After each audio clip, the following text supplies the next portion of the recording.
মসজিদের ক্যাশিয়ার, সভাপতি, সেক্রেটারি বানাবেন, লজ্জায় যেন সুদ খাওয়া বন্ধ দেয়। এখন তো ঠিক করবে।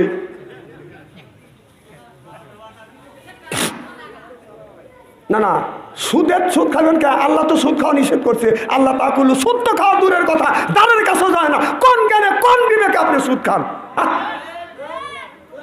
না না, সুদের টাকা দিয়ে আপনার সাদাপুর বাজার থেকে গরুর গোস্ত কিনে আনলেন, এনে বিবেক বললে বুনো করে দাও। সেই টাকা দিয়ে গরুর গোস্ত এনে বুনো করে দিলি, আসলে টেস্ট লাগবে না? কথা কেন টেস্ট লাগবে না? তাহলে সুদ খাওয়াও হারাম, গু খাওয়াও কথা কেন, মল খাওয়া কি? তাহলে ওইটা যদি হালাল মনে করে গরুর গোস্ত এনে যদি খাও, তাহলে টয়লেট থেকে আপনার এক ফ্রিজ মল তুলে এক টুকরো করে গরুর গোস্ত খান, আর ওইটা একটু সালাদ মনে করে খাও। কি থুতু বানাইতেছে? খাওয়ার সময় খাইতে পারো, ওইটা যদি জায়েজ মনে করে খাইতে পারো, গু খাওয়া তোর জন্য জায়েজ। আমি কতদিন স্টেরি করে দিয়ে যাবো আজকে।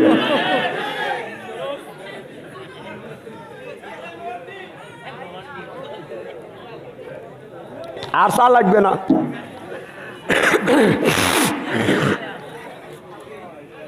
খুব কি খারাপ লাগতেছে নাকি? চলবে তো?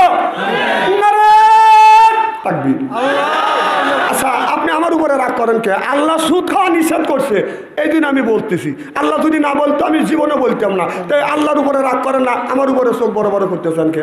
হ্যাঁ, ও লরম বা ভাবছেন তারি? মানে আল্লাহ বলছে নিষেধ করছে, সুদ খাওয়া হারাম করছে, তা কওগা। আর আমি বলবে গেলে আমি ভাবছেন কেন না? আমার খালাতো ভাই আছে, তাকলি আইসো কথা কয় না। অনেক গা আমি তো নিষেধ করছি জামা কান। বাংলাদেশে বাদশাহের ওয়াজ করার জায়গার অভাব নাই। এমন কোনো দিন নেই যে 100টা 50টা জলসা আমি ফেরত দিই রে। এই জায়গা আপনারা আমাকে পান, এই টেফরিকের আমি মরবির লেগে আসি, বাগনি জামাক দিয়া আনছেন, বেয়ালি তো পাইতেন না। আবার কালকে কবেন যে বাদশাহ আনিস নে, আসবো না আমি, কিন্তু হক কথা আজকে বলি যাবো। স্ত্রী যাক কর আমার ভাইয়ের, আমার একজনের 2টা ছেলে, এক ছেলে বাদান ইমামতি করে বাদান 3000 5000 টাকা বেতন পায়, আর এক ভাই সুদে লাগাইয়ে গরুর গোস্ত আনে, বুনো করে বাদান খায়, শ্যাম্পু লাগায়, এর পরে বাদান আমরা আতর লাগাই, আর বাই লাগাই বাদান সেন, কারণ সুদের টাকা দিয়ে জামা গাই দিয়ে রাস্তা দিয়ে যখন বাড়ির থেকে যখন বের হবে সেন লাগায়। সুদের টাকা খাইছে, গাতে গন্ধ পারে বের পারে। কথা সুদের টাকা খাইলে পারে, সুদের টাকা খাইলে পারে, সেন দিলে কি গন্ধ যায়? এটা তো ভালোই বোঝে। থাক, এই ধরনের ওয়াজ করে লাভটা কি? বরং আমার আরো দাবাত কমে নেই। আহা ও ভাই, আপনি কেন সুদ খাবেন? হ্যাঁ, তো ভাই বলতেছে খালি ইমামতি করে করলি কি? কয় ভাই আমি আখেরাতে আল্লাহ জান্নাত দিবে, তুমি যে সুদ খাইতেছ গুতো নিতে তোমার একাই খাওয়া লাগবে। কয় না, আমার ভাইও খাইবে, আমার বিবেও দায়িত্ব নিবে, ছেলে মেয়েও দায়িত্ব নিবে। কয় ভাই মরে গেলে কেউ কারোর দায়িত্ব নেয় না। কথা প্রমাণ? কয় প্রমাণ, তুমি মরো। যে কিভাবে মরবো? হাদিসে আছে মরার আগে মরো, তুমি মরার ভান ধরো, বাকি কাজ আমি করবো, কিন্তু আমি যতক্ষণ না বলবো এতক্ষণ উঠবে না। কি করছে? যে সাপে কামড় দিছে, তখন আইটা যাতে করে আমাকে সাপে কামড় দিছে আমার ছোট ভাই, আমার বিষ নামাইতে পারে রে, নলে আমি বাঁচবো না। আর নাই, এখন ডাক্তার ওজালি আছে, তারা পারে না। এখন বলে গেছে ওই যে ছোট ভাই বিষ নামাবে, তখন ছেলে বাবা কাঁদতেছে আর বউ কাঁদতেছে, আমার সোনার যৌবন অঙ্গার হইবে স্বামী না থাকলে, ও ছোট ভাই তুমি বাঁচাও রে, তোমার ভাই বলে গেছে রে। ছোট ভাই বলতেছে আমি বিষ নামাই। তখন বাইক শোয়া লয়া কাপড় দিয়ে ডাইকে দাবি আর বাঁচতে সামনে দাঁড় করে, উনি মন্দির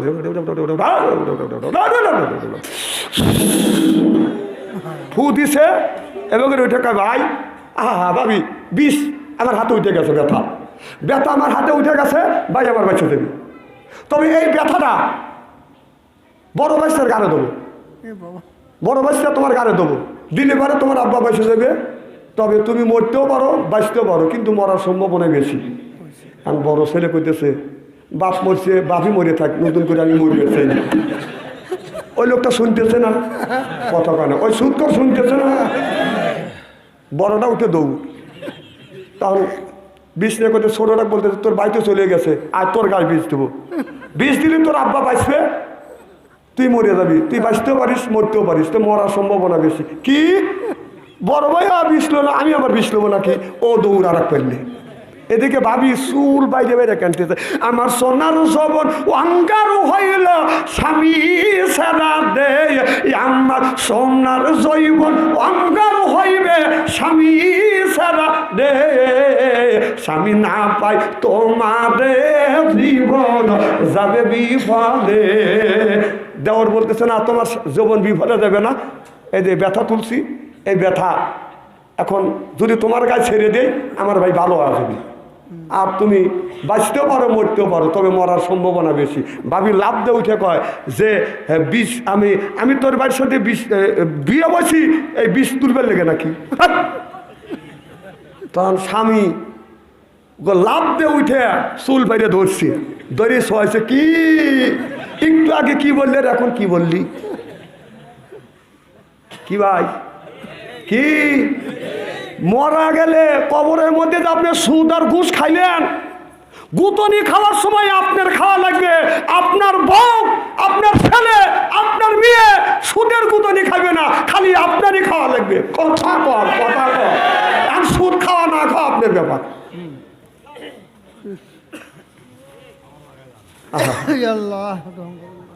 আমার ভাইরা, আমার মুসলমান ভাইরে, আল্লাহর হাবিবের প্রিয়মতরা ভালো করে লক্ষ্য করে শুনুন, আমলে নিয়তে শুনতে হবে। আল্লাহ কোরআন কারিমের মধ্যে আসি থেকে বেরিয়েছি যাকে বলে না কি মুসলা, নামাজ কায়েম করো, তু জাকাত আদায় করো, কুতিবে আলাইকুমুস সিয়ামে কথাটা কার? এবার হাসান বসরি বলতেছে রাবিয়া তুমি এই কয়টা কাজ করা লাগবে? কয় এক নাম্বার আপনার, এক নাম্বার আপনার সুদ খাওয়া যাবে না, হালাল খাইতে হবে। এদিক টাকা না, ক্যামেরাম্যান আস্তে আস্তে এসে লাগাচ্ছে, এরা টাকা রয়েছে, দেখো সিটুডুলের চেয়ারে, দেখো দেখো শাকিব খানের মতো দেখা যাচ্ছে, ওই দেখো কেমন করে বাঁধছে মাথা।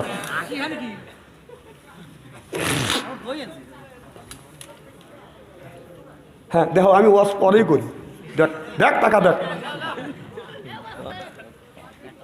মার বাবা কর, মনে হয় রাগ করতেছেন তাই না? আমার ভাইয়ের, আমার হাসান বসরি বলল রাবিয়া তাহলে আমি তোমাকে বিয়ে করব। সুবহানাল্লাহ বললেন না? এবার হাসান বসরি রাবিয়া বসরিকে বলল আমি তোমাকে বিয়ে করতে চাই। এর মানে হলো হাসান বসরি বাদান বিয়ে করতে চাইলো আপনার যৌবন শক্তি আপনার নিবারণ করার জন্য না, যৌবনের ক্ষুধা নিবারণ করার জন্য না। কাল কিয়ামতের ময়দানে আল্লাহ যদি আপনার মহিলাকে বিবিকে বউকে যদি বেহেশতে দেয়, আল্লাহ বলবে আমার বান্দি তুমি এই যে টিকিট নাও, তুমি আমার জান্নাতে যাও। এবার মেয়েটা আপনার জান্নাতের টিকিট বাদান হাতে নিবে, হাতে নিয়ে মেয়েটা যা জান্নাতের দরজার সামনে গিয়ে দাঁড়াইবে। আল্লাহ বলবে তুমি জান্নাতের মধ্যে ঢোকো না কেন? দরজার কাছে যায় তুমি ঘুরিয়ে কেন দাঁড়াইলে? বলে আল্লাহ তুমি আমাকে জান্নাতের টিকিট দিয়েছো, কিন্তু আমার সেই স্বামীর সাথে আমি 70 থেকে 80টা বছর আমি এই ঘর সংসার করেছি, সেই স্বামী কই? বলে তুমি ইবাদত করছো, আমি তোমাকে জান্নাতে দিচ্ছি, আর তোমার স্বামী ইবাদত করে নাই, সে জান্নাতে যেতে পারবে না। এবার মেয়েটা বলবে আল্লাহ যে স্বামী কষ্ট করিয়া আমার সাথে 70-80 বছর পর্যন্ত ঘর সংসার করছে, নিজে না খাই আমারে খাওয়াইছে, কষ্ট করেছে, মাথার গাম পায়ে ফেলে আমার ভরণ পোষণ করেছে, আমি একা জান্নাতে যাব না, তোমার তো টিকিট তুমি নাও, তোমার জান্নাতে যাব না, আর যদি যাই আমার স্বামীকে নিয়ে জান্নাতে যাব। আল্লাহ বলবে বান্দি রে আমি দিতে জানি নিতে জানি না, যা তোমার স্বামীকে নিয়ে তুমি জান্নাতে প্রবেশ করো। বউ স্বামী থুয়ে যাবে না, হা হা হা, আর সেই বউক ধরে মারো, হ্যাঁ কয় মাইরে শোয়া পালায়, বউ মারা হারাম, কেন বউ মারবে? কয় কথা শোনে না, এ তো ডাকাত লোক, তাহলে তো বউ মারা লোক। না না, এক এক সময় তুমি তো বউর কথা শোনো না, তো বউ তোমার কথা শোনে না দেখ তাক মারো, তাই না? কথা কন, এক এক সময় তো তুমি তো বউয়ের কথা শোনে না, বউ কি তোমাকে 2 একদিন পিটিয়েছে? বাহ, নিজের বেলা তো খুব। আমার ভাইরা আমার, না না, বউ কেন মারবে? বউ মারা তো হারাম, নিষেধ। আল্লাহ রাসূল বলেছেন আমার নবীর 11টা বিবি, আমার নবী বললেন একটা বিবির গায়েও কোনোদিন আমার নবী হাত তুলে আঘাত করে নাই। সুবহানাল্লাহ। আল্লাহ নবী বললেন বউ মারা হারাম। মা বোনের আছে না? মা বোনেরা শুনে বলবি না, হারে এত সুন্দর সোনার নবী কোনে আছে সুন্দর, আমারও বলে দাম নাই, সব নাই ছেড়ে চুল ধরে ধরে পিঠে ভালো করে বোঝা। আল্লাহ নবী বললেন ও নারী রে, স্বামী যদি তোমাকে মাইয়া থাকে মা, ওই জায়গাটা চিহ্নি করে রাখো, স্বামীর হাতের ছোঁয়া তোমার শরীরে যে জায়গা লাগছে দোজখের আগুনে কোনোদিন ওই জায়গা পুড়বে না। এখন মা বোনেরা শুনে বলতেছে না, আমারে ভালোই করছি। তাহলে স্বামীর কি রহমতের হাত, কি বরকতের হাত, সুদ খাওয়া হাত, ঘুষ খাওয়া হাত, বিড়ি খাওয়া হাত। বিড়ি যারা খায় তাদের হাত দিয়ে গন্ধ, মুখ দিয়ে গন্ধ, দাড়ি দিয়ে গন্ধ, জামা দিয়ে গন্ধ, লেপ দিয়ে গন্ধ, বালিশ দিয়ে গন্ধ। আমার হয় সন্দেহ ওর বউ থাকে কেমনে রে আল্লাহ রে, যেরকম ঠিক কিনে টাটকা বিড়ি খায়া বোর মুখের কাছে মুখলে বউ খালি মুখ ঘুরায়। স্বামী কয় আমি তোমার মুখের কাছে মুখলেই তুমি মুখ ঘুরাও কে? বউ কয় শরমও করে, লজ্জাও করে। এই মাত্র তুমি টাটকা বিড়ি খেয়ে আমার মুখের সাথে মুখ লাগাইছো, তোর পাশার সাথে তোর মুখের বলতে গেছি। বিড়ি খাবো কষ্ট দেয়, ব্রাশ করতে পারো না। যারা বিড়ি খায় তারা মনে মনে চিন্তা করতেছে বাচ্চাদের মনকা বিড়ি খাওয়া না জায়েজ করবে। না না, আমি কেন বিড়ি খাওয়া না জায়েজ করবো? কেউ যদি বিড়ি খাওয়া না জায়েজ করে আমি বলবো 200 কোটি বার বিড়ি খাওয়া জায়েজ আছে, 200 কোটি বার জায়েজ। কিন্তু বিড়ি খাওয়ার জায়গা আছে তো, সেটি হলো টয়লেটের মধ্যে। সি সি সি, মানুষ টয়লেটের মধ্যে বিড়ি খায়। এটা যদি হালাল মনে করে খাও, ওইটা টয়লেটের মধ্যে খায় মানুষ। আর যদি কিভাবে দেখলাম রমজান মাস জহরে নামাজ পড়তে যাবো, কমতালি আসতে তারা কাম সারিয়ে যায়। আর টয়লেটের কাছে যা দেখি যে টয়লেট বন্ধ, কিন্তু টয়লেটের ভিতর থেকে ধুমো গোল হওয়া বের হচ্ছে। আল্লাহ কি হইল রে, রমজান মাস আগুন ধরলো নাকি? আবার চিন্তা করলে মানুষ পুড়ে মরলো নাকি? আমি যা নক করলাম আর ভিতর থেকে সাউন্ড দিচ্ছে, বুঝলাম যে মাল ওখানেই আছে। না না, টয়লেটের মধ্যে আবার কতগুলি বুড়া, এই এক বুড়া কয়েকদিন আগে টয়লেট থেকে বের হতেছে পান খাতে খাতে। কম দাদা কি খাও? পান খাচ্ছি। কম কোনো গেছিলে টয়লেটে? কম টয়লেটে যা পান খালি। সি সি সি সি, পান খান ভালো কথা, টয়লেটে যা মানুষ পান খায়। না না, টয়লেটে যদি পান যদি তুমি টয়লেটের মধ্যে এটা জায়েজ মনে করে যদি খাও, তাহলে সুন মনে করে একটু গু তুলে। না না, এখন লজ্জা লাগতেছে তাই না? সি সি, এইগুলি টয়লেটে তো আপনি পান খান কেন? কথা কয় না রে, কথা কেমন অবাস্তব বলতেছি। কালকে উনি যে ওয়াজ করছে, গিন্নে তোলা ওয়াজ, গিন্নে দিও, তারপরে যদি লজ্জা না হয় কথা কর না কেন? টয়লেটের মধ্যে আপনি পান খাবার পারেন, আর আমি বললি গিন্নে তোলা ওয়াজ হয় না। এখন তো ঠিক করবে, কিন্তু কালকে তো আমার বিপক্ষে ব্যাপার যাবে নি। এখানে আজকে ওয়াজ হচ্ছে, কালকে তাফসীর হবে 5টাতে। আপনার ডান হাত দিয়ে বিড়ি খাবে, বাম হাত দিয়ে চা খাওয়া করবে। যে আরে কত হুজুর দেখলাম রে। না না, কয়টা দেখছে আর কয়টা জমাইছে? হুজুর আবার দেখবে, হুজুরের কথাই তোমার সহ্য হয় না, আবার হুজুর দেখছে। খুব মনে খারাপ লাগতেছে মনে হয়। না না, আমি ওয়াজ করতেছি না।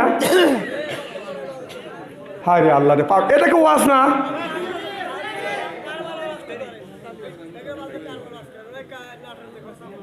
এই এই এই এই 2 ঘন্টা করার পরে পাম দিতেছ আমার, এটা ডাকাইতে লোক আর মারবে আমার। এখন মিলে কারবালার ওয়াজ করার সময় মানে অর্ধেক ওয়াজ আমার শেষের দিক।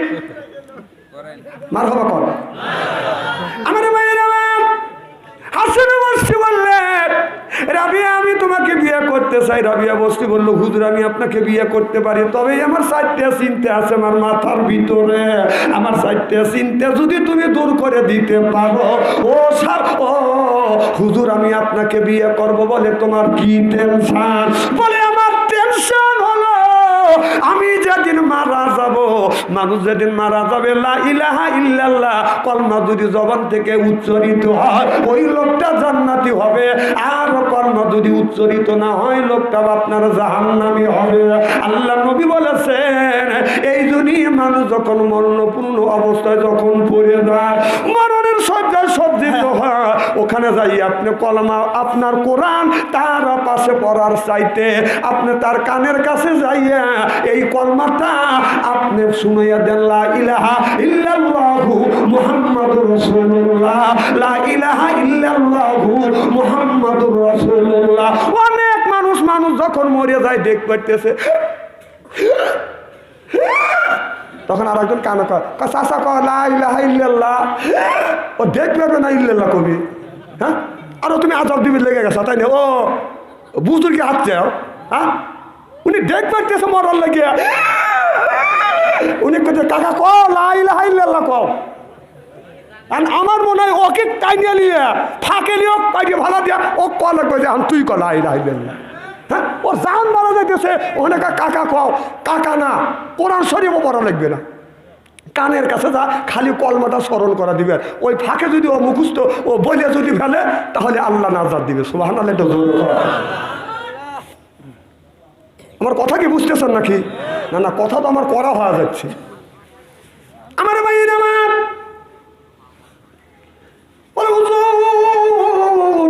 আমি যেদিন মারা যাবো আমার জবান থেকে কলমা নসিব হবে কিনা এই চিন্তায় আমি অস্থির। যদি নসিব হয় জান্নাতি, আর নসিব যদি না হয় আমি হব জাহান্নামী। হুজুর বলেন আমি জান্নাতি না জাহান্নামী।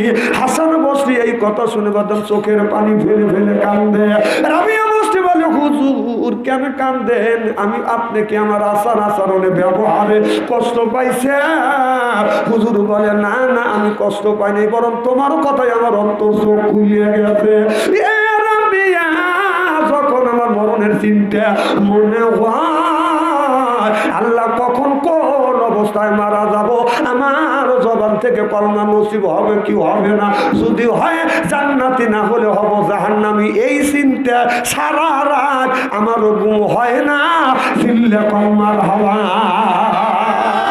আমি আমার চিন্তা অস্থির, তোমার চিন্তা আমি দূর করবো কিভাবে? আচ্ছা বলো তোমার আর একটা টেনশন কি?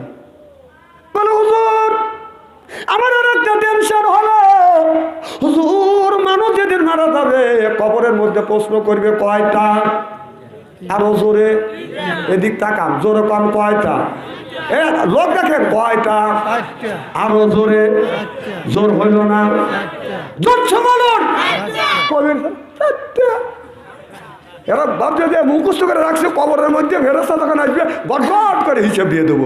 এতই সস্তা, এতই সস্তা। জনগণ কয়টা? এক নম্বর প্রশ্ন করবে মান রব্বুকা ওয়া মা দীনুকা ওয়া মান নাবিয়ুকা। আপনি যদি বলে রব হলো আল্লাহ, দিন হলো ইসলাম, নবী মুহাম্মদ রাসূলুল্লাহ সাল্লাল্লাহু আলাইহি ওয়াসাল্লাম, ফেরেশতা বলবে এইটা তুমি কোথায় পাইছো? তখন যদি বলেন এইটা পাইছি কোরআনের মধ্যে, সুবহানাল্লাহ। এই 4টা প্রশ্নের উত্তর যদি সঠিকভাবে দিতে পারেন কবর হয়ে যাবে বাদান জান্নাতের টুকরো। চিল্লে এখন আল্লাহু আকবার। হুজুর আপনি বলে আমি মৃত্যুর পরে কবরস্থ করবে, কবরের মধ্যে মন কানে কি ফেরেশতা আপনার 5-3টা 4টা প্রশ্ন করবে, আমি কি এই প্রশ্নের জবাব দিতে পারবো? হাসান বসরি চোখের পানি ফেলে দিয়ে দিয়ে কান্দে।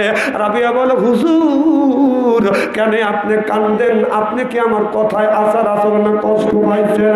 হাসান বসরি বলে রাবিয়া না না আমি কষ্ট পাই নাই, বরং আমার অন্তর চোখ খুলে গেছে।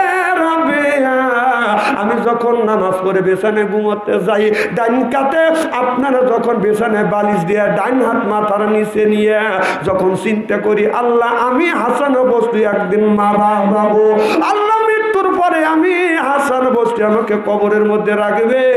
এই ফেরেশতা কবরের মধ্যে 4টা প্রশ্ন করিবে, আমি 4টা প্রশ্নের উত্তর দিতে পারবো কি পারবো না রাবেয়া। ওই চিন্তা যেদিন আমার মাথার মধ্যে ঢোকে, আমার চোখে সারা রাত আর ঘুম আসে না।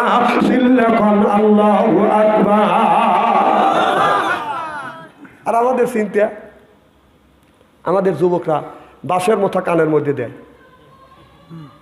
কানের মধ্যে দিয়ে গান শুনে, I am a disco dancer. সি সি সি সি। ও গায়ে শক্তি আছে তো, গায়ে শক্তি আছে না? হা হা হা, এমন কাম করো। বাবা বাংলা বোঝে না, ছেলে হিন্দি গান বাজায়, মোহাব্বতে উসকে লাগে কুচি কুচি, এরকম আর মাথা ঝাঁকায়।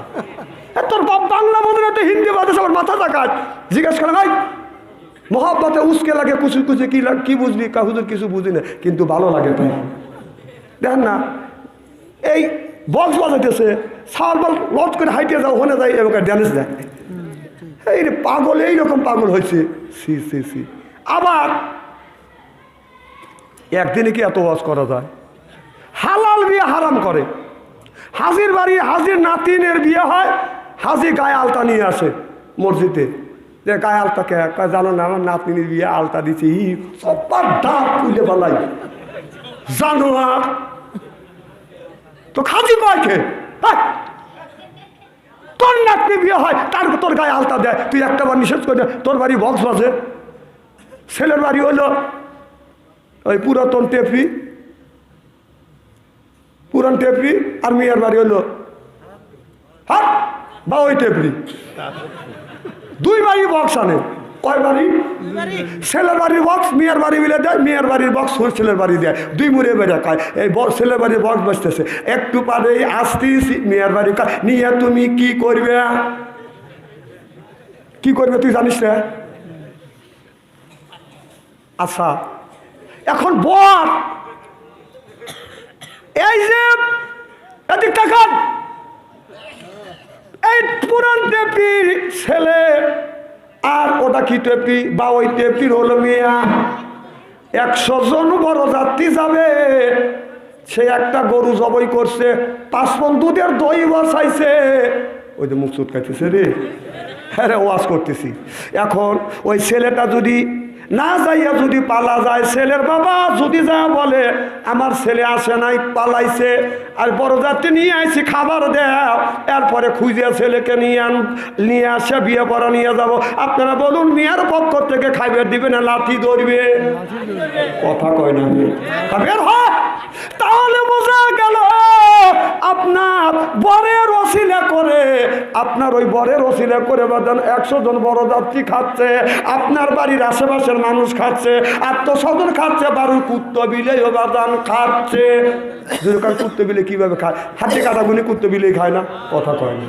এখন জামাইটা প্রাইভেট কারে সরিয়া বা ওই টেপি যখন চলে গেছে, যাইয়া যখন জামাই নাকে রুমাল দিয়া আপনার মাইকর মধ্যে থেকে যখন নেমেছে, কুকুর সাথে দেখা হয়েছে, কুকুর লাকে রুমাল দেখে দমক দা, বাক তুই কে? কি কয়? বাক তুই কে? জামাই কয়, এই আমার ওসিলে করে খাস আর আমার কোচ ব্যাগ। ও বক করলো কে আর ও এক করলো কে? ও বলতেছে যে তোমাকে দেখি নেই, জানি নেই, নাকে রুমাল দেয়া তুমি কেডা? হেঁটে করে বাক তুমি কে? আর জামাই এক করেছে, কারণ তুই তুই যে জামাই বলতেছে এক, আর মানে হলো আমি এই বাড়ির বর, আমার ওসিলে করিয়া তুই হাড্ডি কাটা খাচ্ছিস আর আমার কইব।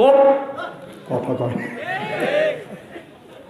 আমার মায়ের, আমার মুসলমান মায়ের, আল্লাহর হাবিবের ব্রহ্মাদের ভালো করে লক্ষ্য করে শুনুন। আল্লাহর জমিনে বসবাস করি, আল্লাহর নাজ নিয়ামত খাই, আর আল্লাহর সাথে আমরা না ফারমানি করি। যেমন কুকুর জামাই ওসিলা করে কুকুর হাড্ডি কাটা খাওয়ার পরেও জামাই কে কুকুর আপনার জামাই ধমক দেয়, আর আমরা আল্লাহর জমিনে বসবাস করি, আল্লাহর নাজ নিয়ামত খাইয়া আল্লাহর সাথে না ফারমানি করি। সরকার ঠিক কিনে ডেকে ডেকে বলে, রাবিয়া ওই দিনও আমার চোখে ঘুম হয় না। সুবহানাল্লাহ বললেন না? বলো রাবিয়া তোমার 3 নম্বর প্রশ্ন কি? এবার রাবিয়া বসে বলো, হুজুর আমার 3 নম্বর প্রশ্ন হলো আমি যেদিন মারা যাব, আল্লাহর আদালতে যেদিন দাঁড়াবো, কারণ যদি বাদান ডানে হাতে আমলনামা থাকে সেই লোকটা বাদান জান্নাতি হবে, আর বাম হাতে আমলনামা থাকলে সেই লোকটা জাহান্নামী হবে। হুজুর বলেন কিয়ামতের ময়দানে আল্লাহর আদালতে দাঁড়াবো, আমার ডান হাতে আমলনামা থাকবে না, বাম হাতে আমলনামা থাকবে। এই কথা শুনিয়ে হাসান বসরি চোখের পানি ফেলে ফেলে দিয়ে কান্দে। রাবিয়া বলে, হুজুর কেন কান্দে? আপনি আমার আচারণে ব্যবহারে কি আপনি কষ্ট পাইছেন? বলে না না, আমি কষ্ট পাই না, আমি কষ্ট পাই নাই, বরং তোমার কথা শুনে আমার অন্তর খুলে গেছে। আমি যখন বিছানায় যখন ঘুমাতে যাই, ডান কাতে যখন আমি ঘুমাই, এরপরে ডান কাতে শুয়ে যখন ঘুমাইয়ে আমি চিন্তা করি, আল্লাহ আমার মতো মানুষ মারা যাবে, আল্লাহ তোমার আদালতে আমার দাঁড়াইতে হবে।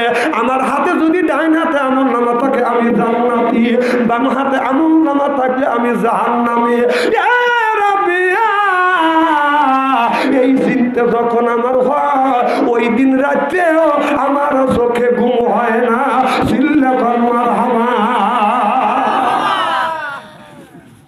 আর তোমরা কি চিন্তা করো যুবকরা?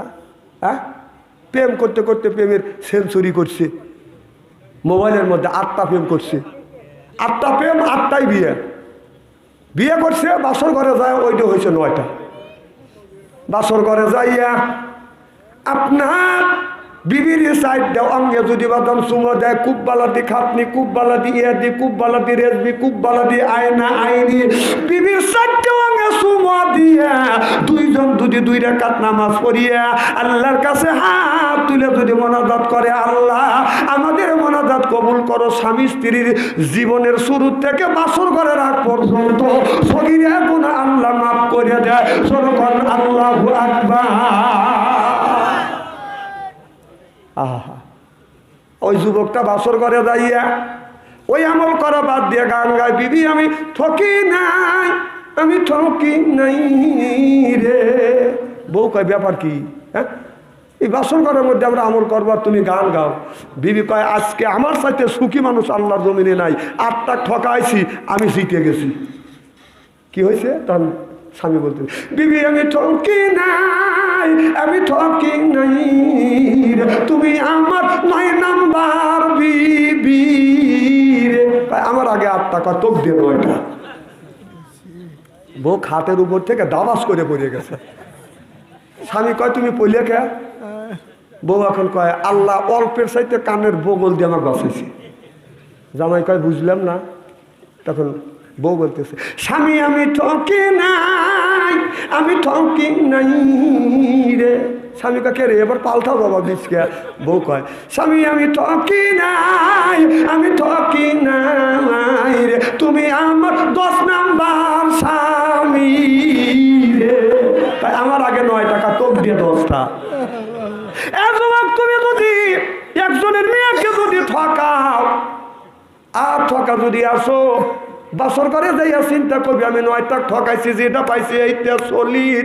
বিশ্বাস করো ভাই, তুমি যদি 9টা ঠকা থাকো, ও 13টা ঠকাও তোমার ঘরের মধ্যে ঢুকছে।